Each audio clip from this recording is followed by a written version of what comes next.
Cynthia is a scary woman, but is she scary enough to become champion of Hoenn? To test this, we are playing as Cynthia in Pokemon Rowe, a open world version of Emerald. But since this is Cynthia, we have a few rules to make life a bit more difficult for her, with our main goal being to complete the whole game using only Cynthia's team and Pokemon. We get dropped into the world and decide to start our journey in Falabor Town. You see, there is a cave here that houses the best starter ever, Gibble. Yes, he's a starter, deal with it. Now that we have Gibble, we can go anywhere we feel like. I want to go back to Sinnoh. There aren't enough Bidoofs around here. Well, since that is out of question, I guess we better make our way to the closest gym, which should be located in Lavaridge Town. Oh, it's really spicy around here. Well, let's ignore that. This guy can actually take us to anywhere we want to. So far, we have Falabor Town unlocked, and of course Lavaridge, but we gotta take on the gym to unlock more. Hello, Flannery, you fiend. We take on Flannery's Vulpix and her Torkoal, but we fall to a body press, which means we gotta go catch more teammates. Speaking of Cynthia's teammates, what is your guys' favorite Pokemon owned by Cynthia? Let me know in the comment section down below. A Pokemon I like which Cynthia has is everyone's favorite Badoo, or is it Mountain Dew? Route 114 is where we'll find it, and look at this little fella. He's really quite a nice little buddy. I require a massive supply of Pokeballs, sir. I must catch myself some more starters. Alright, Flannery, I'm not here for your latest issue of the Pokemon Swimsuit Weekly, rather I'm here to battle you to death. Okay, it seems I am going to be the one dying here. Flannery might be a little too difficult for us to do right now, so we'll come back to her later, and instead make our way around Hoenn in search for perhaps a easier gym leader to battle and defeat. We make it into Mawile City, the home of the big man himself with the Santa beard. It's time we take on and battle Watson. Now he uses 3 Pokemon, so we might be putting a spliff here, but fear not. What is on our side is the fact that Gibble is a dragon and ground type, and we have a very high base stat on our attack, which means we'll do tons of damage using Bulldoze, which is a physical move. So for the Togedemaru and even the Joltik, this spells doom, leaving only Electrike for a hit with Dragon Rage, and guess what? We got our first gym badge. So we have a gym badge, but we're still not strong enough to beat the hot fiery Flannery, so we'll have to return back to her later. Instead, we're heading over to Rustboro, where we're going to be taking on the gym leader that likes to step on fire types, aka Roxanne. Oh boy. I go in assuming Roxanne will be a piece of cake, but I quickly come to regret that as I realize we are still not strong enough to even defeat Roxanne, so perhaps we need to change things up and add some further Pokemon to our team. Well, there is a special Pokemon that can be found on Route 116, which will come in very handy. So we start fiddling around until we find it. Eevee, the perhaps most overhyped, amazing Pokemon ever. The reason we need a Eevee is because Cynthia uses a Glaceon in her team, and the ice typing on it will come in handy. Only issue is that we can't evolve it until we visit the Shoal Cave over by Moss Deep City, so for now we're stuck with a simple Eevee. And since we're also battling loads of Pokemon, our friend Gibble evolves into a much larger Gabite, who has an appetite for small rock types, so I think it's time we go back and take on Roxanne. Okay, rock hard Roxanne, I have returned. We send out our much bigger leveled Badoo and spam a Mega Drain as if we were Kirby or something. Badoo is normally one of the worst Pokemon ever with a low base stat total and a special attack that is only about 50, so without leveling, we wouldn't have stood much of a chance here, meaning that we had to fully rely on our Mega Drain, but that is where things went perfectly this time around as we took on Roxanne's team. Roggenrola gets 1-hit KO'd by a Mega Drain, and with Tyrant, we have to use about 3 Mega Drains, and since we got restored health from the move as well, it means that any attack that does come against our Badoo is going to do less damage than they normally would. The Kabuto is 2 times weak against us because of its typing, which means it stands no chance against a single Mega Drain, leaving only Nosepass left to get defeated by Badoo's massive drainage. And this also means our second gym badge has now been collected. Next, we swim our way over to Dewford in search of mystery and excitement. But I quickly realize we only have 3 Pokemon and probably need to get our hands on more partners for our team. So back to Lavaridge we go, as here this nice old lady will give us some cookies as well as a new partner egg. I do wonder what's inside of this strange egg. We also head over to Devon Corporation's building and talk to a fella who gives us a Porygon, which we'll be needing given that Cynthia uses a Porygon Z in her team as well, plus having that normal type god in our team will definitely be worth it. But yeah, also that egg is a Togepi. Should have probably mentioned that. So yeah, Togekiss is another one of Cynthia's strongest Pokemon, so it only makes sense that we would have this fella in our squad as well. I did also recall that Cynthia had a Melodic in her squad, so we spent way too much time fishing for one, with more or less 0 results. Blast you, Phoebus, you slippery bastard. Eventually, we give up on fishing and decide that it's perhaps better to simply head into Fort Tree City and battle Winona, the gym leader, who's a flying type user. Our first Pokemon out is Doduo, which we defeat with the help of Porygon and 2 Thundershocks that smite the poor Doduo down.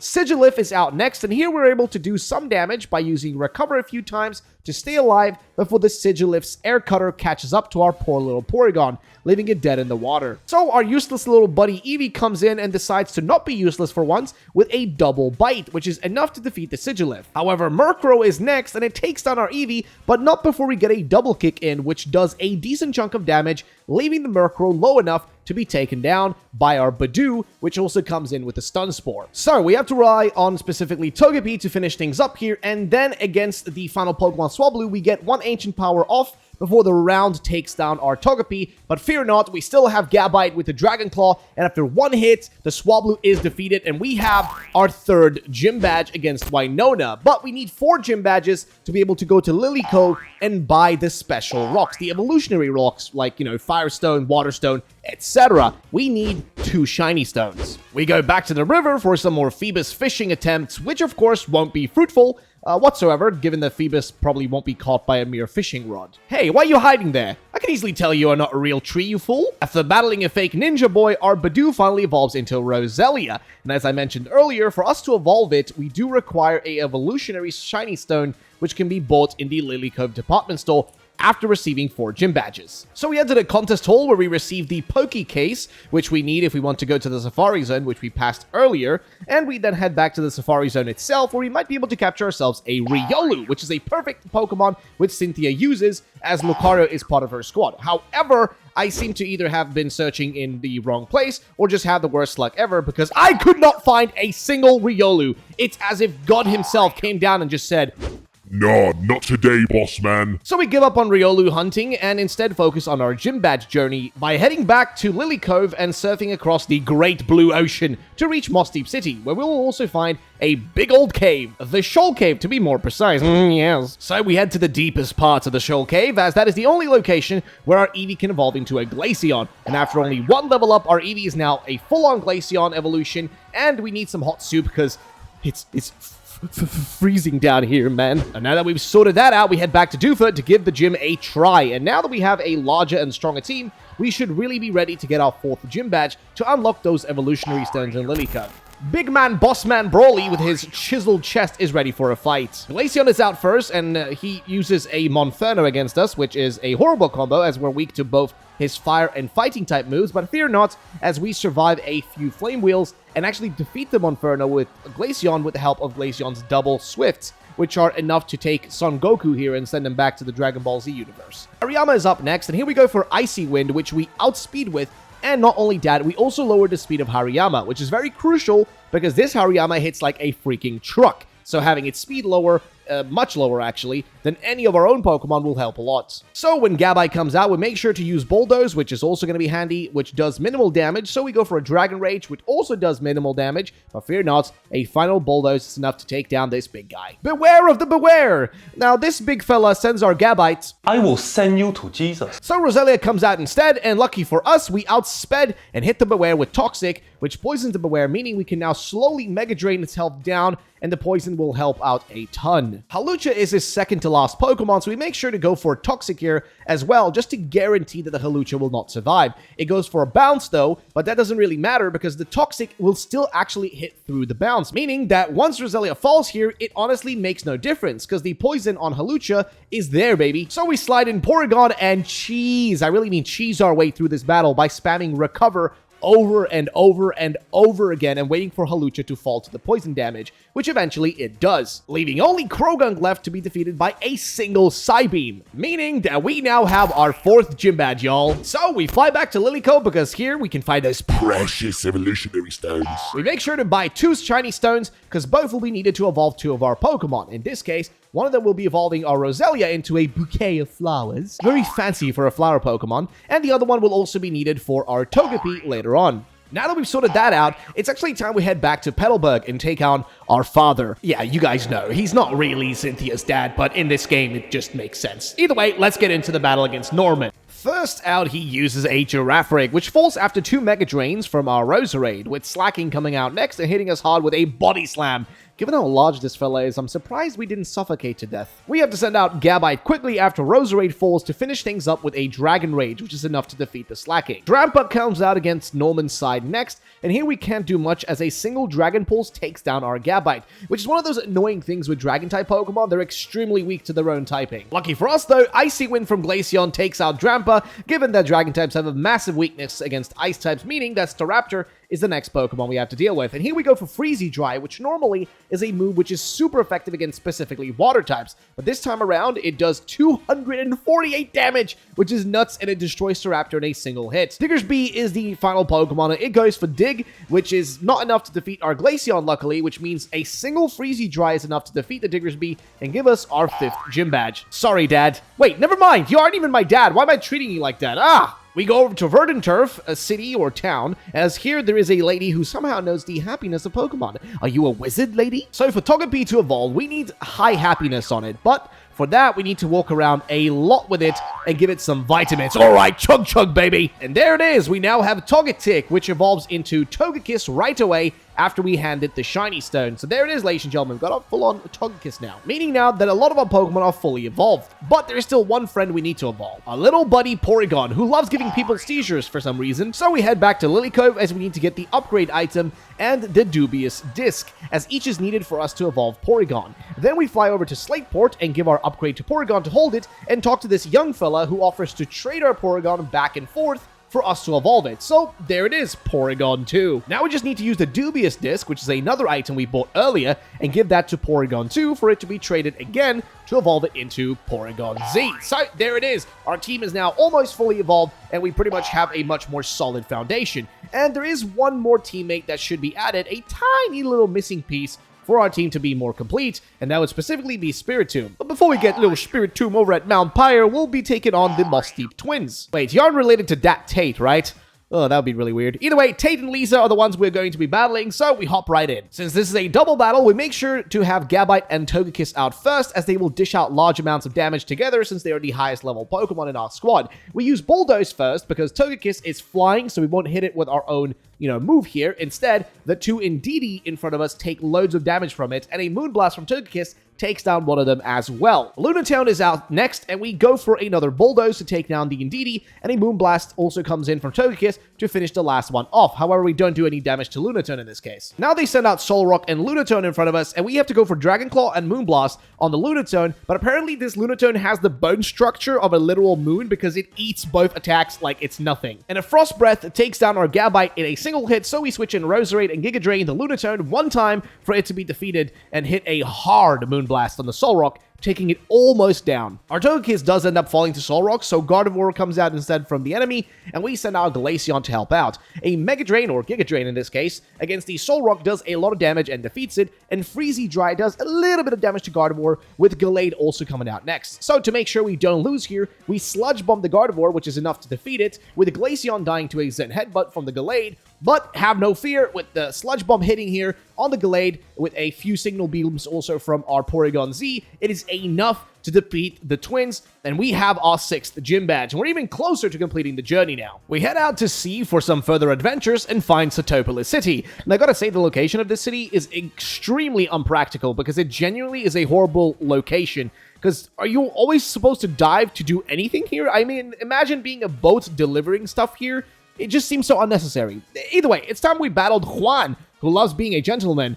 Oh, oui, baguette. Wait, or is he Spanish? I can't really tell. Either way, Juan starts the battle off against us with a Pelipper that destroys our Gabite with a Water Pulse. So we send out Togekiss with a single Moonblast to defeat the Pelipper. Walrein, who we hit with a Moonblast several times, actually takes us down with an Aurora Beam, destroying our friend Togekiss. But Porygon C and Discharge are enough to take down the Walrein, and Gyarados is next. But this thing goes for Bounce, which makes us miss our Discharge, so instead we try a few recovers before the Gyarados takes down Porygon Z. Again, fear not, Roserade comes out, and we have the Synthesis a few times here to just survive enough, long enough for the Gyarados to miss at least once, and then eventually we outspeed with a Giga Drain and defeat the Gyarados. For the Ludicolo, we use Freezy Dry on Glaceon, and it's enough to defeat the Ludicolo with a single hit, only leaving Kingdra, and here we get pure freaking luck. See, the Kingdra hits a Dragon Pulse, but we survive on 1 HP, and since Freezy Dry is super effective against specifically water types, we're able to hit it with a singular Freezy Dry. That means that Kingdra is gone, leaving only Wishcash, which we also hit with a single Freezy Dry, and there it is, ladies and gentlemen, we have received our 7th gym badge, meaning only one is left. And of course, it's going to be none else than Flannery, who once more, man, how are we back here again? We were supposed to start with Flannery, but now we're actually back to Flannery as our last gym. But before we take on the final gym with Flannery, we head over to Mount Pyre in search for Spiritomb, and along the way, our buddy Gabite evolves into a Garchomp, which is great because we really needed that. And eventually, we find Spiritomb. Welcome to the squad, my little friend. Now, all that remains is to defeat Flannery, because man, she has been causing us pure pain this whole time. So, it's about time we actually battle her. And here it is, ladies and gentlemen, Flannery. So, Ninetales is out first. Here we go for Bulldoze, which one-hit KOs 199 damage, and same thing for Salazzle. We do take a Dragon Pulse from it, but a Bulldoze is all that's necessary for it to be destroyed, leaving Torkoal next. Here, a single Bulldoze is about doing half of its HP, but we take a Earth Power to the face, which we do survive, and the Oran Berry gives us some HP back, with Bulldoze again coming through and giving us the dub. However, Houndoom here is a Mega Houndoom, which is disastrous, so the Bulldoze is not enough to defeat it, but it is super effective and is going to do a lot of damage, meaning that we gotta send in Togekiss with the Air Slash, which outspeeds to take Houndoom out, which means we have to deal with freaking Cinderace. Yes, there's Cinderace in this game. It is ridiculous, but it is in here.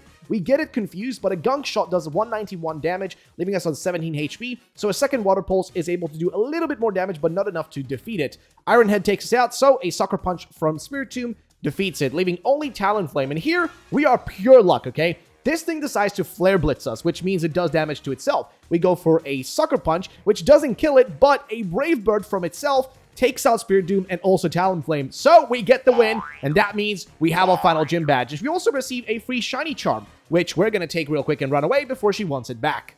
Now that we've completed the gym journey, all that remains is the Elite Four, so we surf over to Evergrande City and of course the Victory Road. Only issue is that the Victory Road is guarded by Wally of all people, and he offers us one of the hardest battles ever, and I'll be honest, we had to level like crazy and spend a lot of our time preparing for this battle to even stand a chance. So here we go. First things first, we have a Roserade and Talonflame in front of us. Of course, we have Garchomp and Togekiss out first. We take a big hit from one of them, but Giga Drain does also do a big damage to Garchomp. However, Bulldoze does a little bit of damage. Roserade eventually falls to Togekiss, meaning there is a Garchomp now on the enemy team as well, which is a bit ridiculous. But we do get taken almost down by a U-turn, surviving on really like 1 HP. And Bulldoze from the, well, the enemy Garchomp destroys us. However, a Moonblast is enough to take it down, meaning that there's now a Magnezone left against us, as well as also a Gallade. So, Glaceon comes out, and we make sure to go for the Moonblast in the beginning here, as the Gallade is a Mega Gallade, and Glaceon doesn't even get the Blizzard off before it falls. However, the Moonblast is enough to take Gallade out,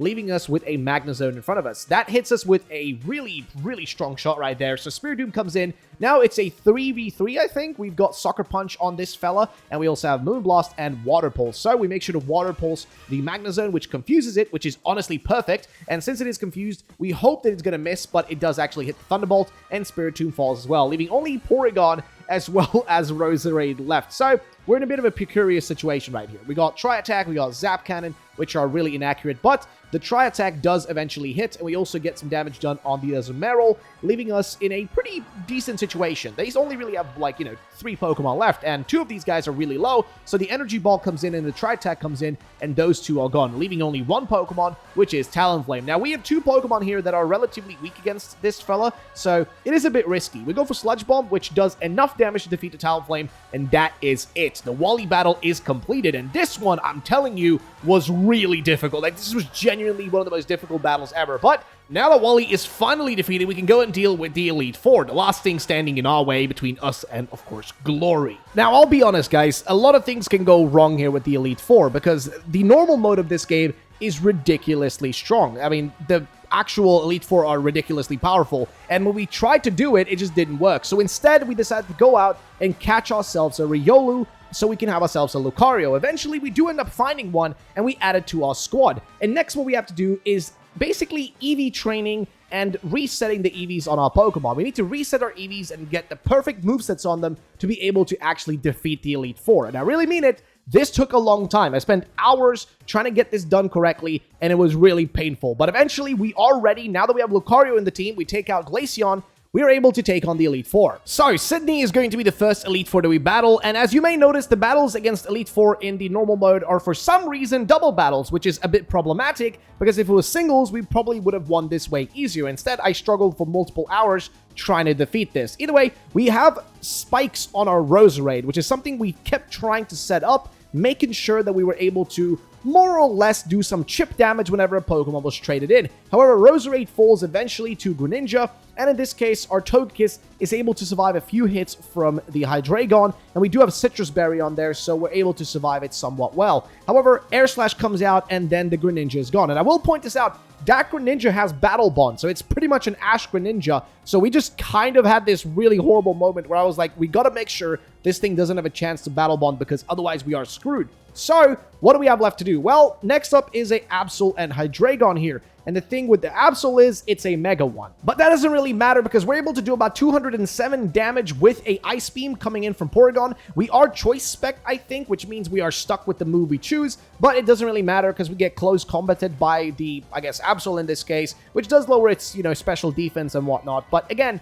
Porygon is gone, which is a useful Pokemon. However, Air Slash comes in and takes down Hydreigon, meaning that we actually got one Pokemon each at this point, and, rather, we took out one Pokemon each in this situation. So, we're pretty solid for now.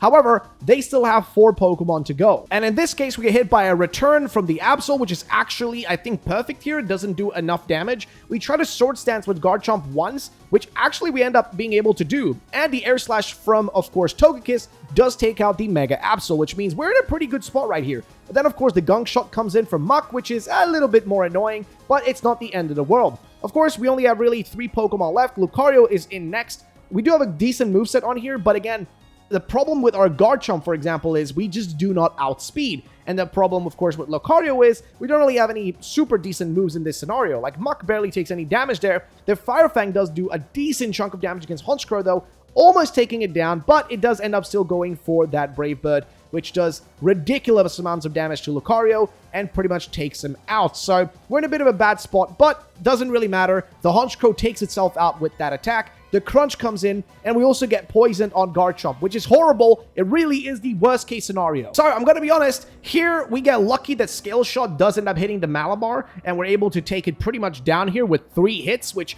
again, super lucky with the fact that we just had the speed from our previous Scale Shot, because that's the thing with Scale Shot. It does lower your defense more or less, but it does increase your speed, which is perfect. And then Spiritomb with, I think, the Dark Pulse here was pretty much all that we needed to take down Sydney. This was a really difficult battle. This was only the first one, so let's do the next one. Either way, the Phoebe battle was pretty much a crazy one. So again, it's a double battle, which all of these are, and we are going out with Roserade first, hoping we can get the spikes off, which I think we managed to do right here, but then we are still stuck with Togekiss, and we have Garchomp left, and eventually we do get lucky and we get the hits off. As you may notice, Togekiss is level 100, but I want to point something out.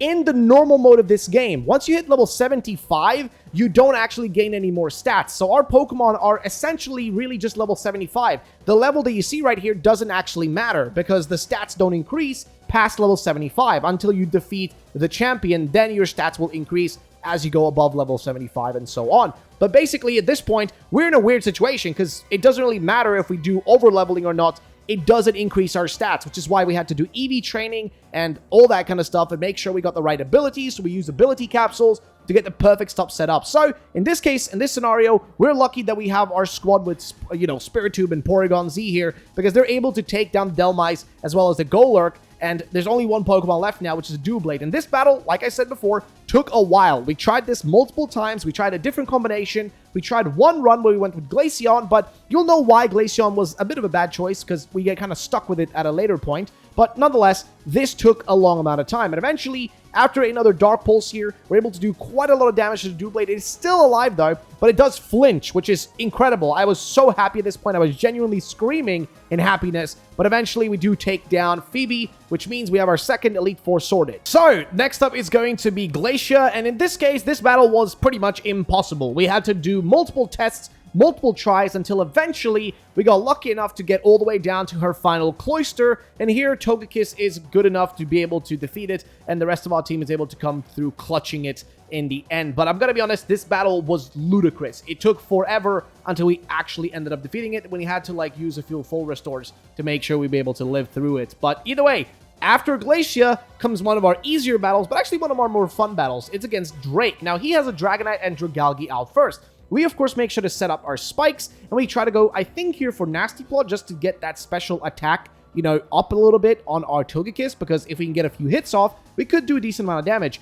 We, however, do barely live with Togekiss here, and since we have the Citrus Berry, we get some of our HP back. We barely live. However, the Dragonite gets poisoned, and that is exactly what we needed. A poison Dragonite means it's easier to kill it, plus it's also going to be chip damage every single round. So it goes for Outrage against a Togekiss, which is ridiculous because it is a fairy type, so of course it misses, which is good for us because I think there we get it with an Air Slash, and then all that we gotta do now is deal with the Dragalge. However, a Sludge Wave comes in, it does a decent chunk of damage on us, Rosary still survives, but however, Togekiss does go down, so we have to switch somebody else in. We go for Lucario, of course, because, well, any poison type moves from Dragalge should not be really a big problem for us. However, Salamence comes in, and guess what? This is not just any kind of Salamence, this is actually a straight up Mega Salamence, and you'll notice that in a moment. So what do? Well, we try to do a little bit of damage with a Bullet Punch, and we also go for Sludge Bomb on the Salamence, which does do a decent chunk of damage. However, that, I think, Sludge Wave comes through, which does a chunk.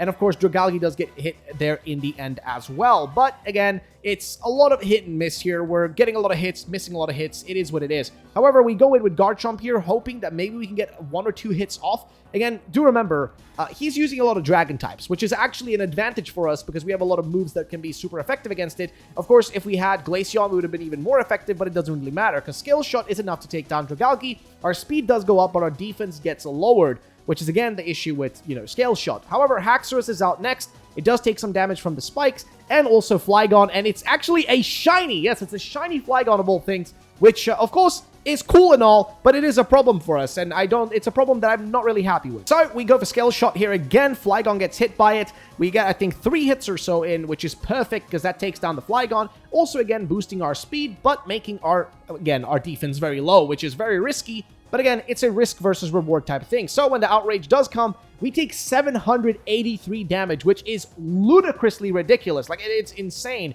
But we do have Rocky Helmet, so we do a little bit of damage back onto Haxorus in this case. Kingdra comes out here. We are in a weird, precarious situation. We got Dark Pulse, we have Bullet Punch, we have a few different moves that definitely can come in handy. So Bullet Punch on the Haxorus doesn't do enough damage to take it down. However, the Outrage is not enough to take down Spiritomb. Plus, with the Citrus Berry, we get some HP back, and the Muddy Water comes in. Again here, we survive, and this is the biggest point. The fact that we survived this is pretty much what gives us the W, because the Dark Pulse takes down Haxorus, leaving, I think, only really Kingdra here left to take us on. And this Kingdra doesn't have much of a chance, let's be honest. It doesn't stand much of a chance because we still have a lot of Pokemon left and we have a lot of options left. Now, however, Spiritomb and Lucario do both die here, so we do have Porygon Z left to do this. We go for, I think, I'm not sure if we go for Thunderbolt. Actually, we go for Ice Beam. So the Ice Beam does end up hitting, which is perfect, but it doesn't do enough to actually take it out. However, it misses the, I think, Water Pulse or Hydro Pump or something, which is good for us because we get the second Ice Beam, and that means we've taken down the final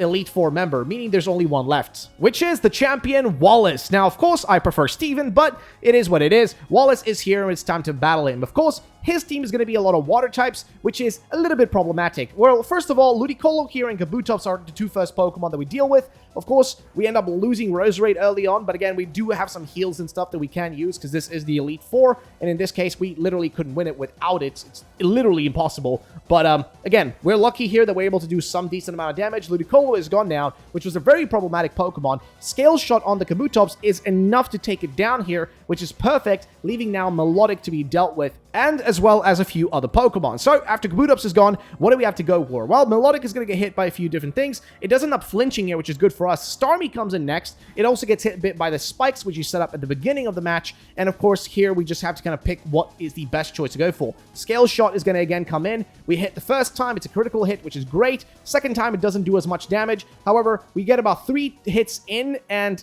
unfortunately, it doesn't end up defeating it. And of course, also Togekiss dies here to the Starmie. And same thing goes for Garchomp. So we are now down to about 3 Pokemon. Of course, we do have a few options of, here. Can always do stuff to make sure we get the guaranteed W. So we make sure to Bullet Punch the Melodic, which doesn't kill it, which is ridiculous. And then the Thunderbolt takes out our Lucario, meaning that we now have to rely on Spirit Tomb with the Dark Pulse to defeat the, Starmie, and Melodic still has HP left. However, it can't hit us with another move because it already did the Muddy Water. So, yeah, it's a bit risky. Let's just say it like that. But what we make sure to do right here is we go for the Dark Pulse and the Thunderbolt. Thunderbolt takes down Peralper in a single hit, which is perfect, leaving Melodic now to be pretty much taken down with a single hit as well, which it pretty much is, as we're able to get it with the Dark Pulse, leaving only 1 Pokemon left. The 1 Pokemon standing in our way is Swampert. Now, to get rid of Swampert, we make sure to full restore our team, and then it's just a few hits, and we've won the battle. And there it is, ladies and gentlemen. We completed the journey as Cynthia in Pokemon Rowe, the open world Pokemon Emerald game. If you guys want to check out the game, definitely do so. Let me know what you guys think about it, and thank you all for watching. I'll see you in the next one.